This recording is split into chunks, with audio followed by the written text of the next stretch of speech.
तर या मूवीला राजा शिवाजी सोबत कम्पेअर केलं ना तर मूवीचे 100 करोड क्रॉस होणं थोडंसं मुश्किल वाटतंय, कारण 21 मेला रिलीज होतोय देऊळ बंद 2 आणि हा मूवी राजा शिवाजीच्या कलेक्शन वरती खूप मोठा इम्पॅक्ट टाकू शकतो. आणि जर आता राजा शिवाजीला मराठीतला हायेस्ट ग्रॉसिंग मूवी बनायचा असेल तर त्याच्या समोर आहेत दोन मूवीज, ती म्हणजे बाई पण भारी देवा 90 करोड आणि सैराट वर्ल्ड वाईड 110 करोड. तर आता सर्वात मोठा प्रश्न म्हणजे राजा शिवाजीला हा 100 करोडचा आकडा क्रॉस करता येईल की नाही येणार. ओके, तर राजा शिवाजी रिलीज होऊन 10 दिवस कंप्लीट झाले आणि जे मेकरचे ऑफिशियल नंबर आहे त्याच्या अकॉर्डिंग मूवीने 75 ते 78 करोडची कमाई कंप्लीट केली आहे. आणि तसं बघायला गेलं तर 9 ते 10 दिवसामध्ये मराठी मूवीने एवढं कलेक्शन करणं खूप मोठी अचिव्हमेंट आहे. पण सर्वात मोठा प्रश्न म्हणजे मूवीचं बजेट, जे की 100 करोड आहे. तर राजा शिवाजीला तो आकडा क्रॉस करता येईल की नाही ते बघणं सर्वात इंटरेस्टिंग असणार आहे. तर या व्हिडिओमध्ये आपण राजा शिवाजी सोबत कम्पेअर करणार आहोत मराठीतला top 5 highest grossing movies. So video खूप इंटरेस्टिंग असणार आहे, तर शेवटपर्यंत नक्की बघा. सर मराठीतला टॉप 5 हायेस्ट ग्रॉसिंग मूवी बघायला गेलं तर त्याच्यावरती 1 नंबरला येते सैराट.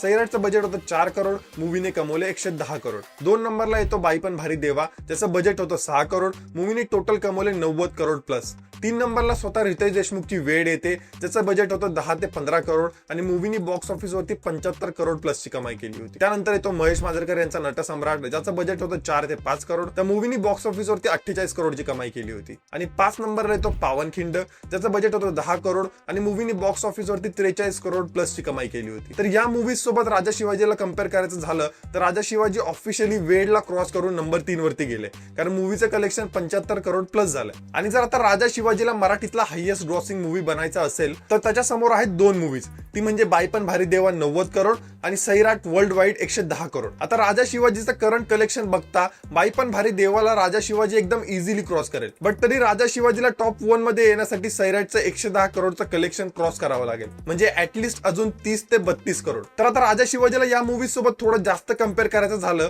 तर आपण बघूया की राजा शिवाजीचं जे करंट कलेक्शन आहे ते म्हणजे 80 करोडच्या अराउंड, ते करायला बाकीच्या मूवीजला किती टाइम लागला होता. बट या मूवीच्या कंपॅरिझन मध्ये राजा शिवाजीला एक ऍडव्हान्टेज आहे, ते म्हणजे त्याचं हिंदी कलेक्शन. तर जिकडे राजा शिवाजीला 75 ते 78 करोड कंप्लीट करण्यासाठी 9 ते 10 दिवसाचा टाइम लागलाय, तिकडे हा सेम आकडा सैराटला क्रॉस करायला 40 ते 45 दिवस लागले होते. सेम ॲज बाई पण भारी देवाला पण 80 करोडचा आकडा क्रॉस करण्यासाठी 50 ते 55 दिवस लागले होते. आणि स्वतः रितेश देशमुखच्या वेडचं जरी आपण ऑल टाइम कलेक्शन बघितलं ना तर ते आहे 75 करोड. तो आकडा क्रॉस करण्यासाठी पण मूवीला 50 ते 55 दिवसाचा टाइम लागला होता. तर या मूवीला राजा शिवाजी सोबत कम्पेअर केलं ना तर मूवीजला हा 75 ते 80 करोडचा आकडा क्रॉस करण्यासाठी मिनिमम 1.5 महिन्याचा टाइम लागला होता. बट ती सेम गोष्ट राजा शिवाजीने फक्त 9 ते 10 दिवसामध्ये करून दाखवली आहे. तर आता सर्वात मोठा प्रश्न म्हणजे राजा शिवाजीला हा 100 करोडचा आकडा क्रॉस करता येईल की नाही येणार. तर आता राजा शिवाजीची करंट कंडिशन बघितली ना तर ही गोष्ट थोडीशी अवघड वाटते, कारण मूवीने तिच्या पहिल्या 3 दिवसामध्ये म्हणजे फ्रायडे, सॅटर्डे, संडे मध्ये खूप चांगलं कलेक्शन केलं,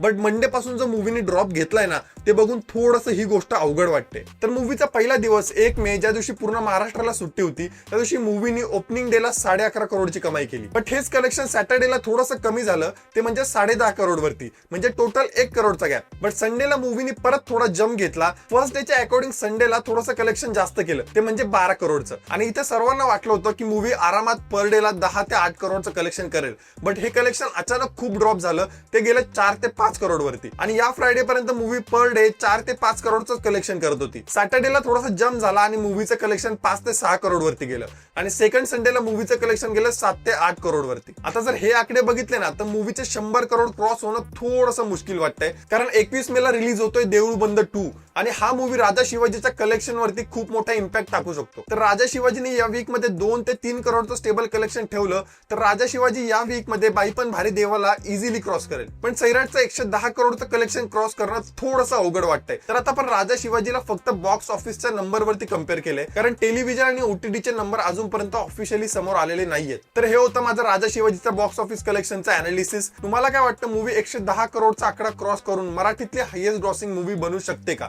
मला कमेंट मध्ये नक्की सांगा. आणि जर चॅनलवर नवीन असेल तर चॅनलला सबस्क्राईब करायला विसरू नका. व्हिडिओ आवडला असेल तर व्हिडिओला लाईक करायला विसरू नका. भेटूया पुढच्या व्हिडिओमध्ये.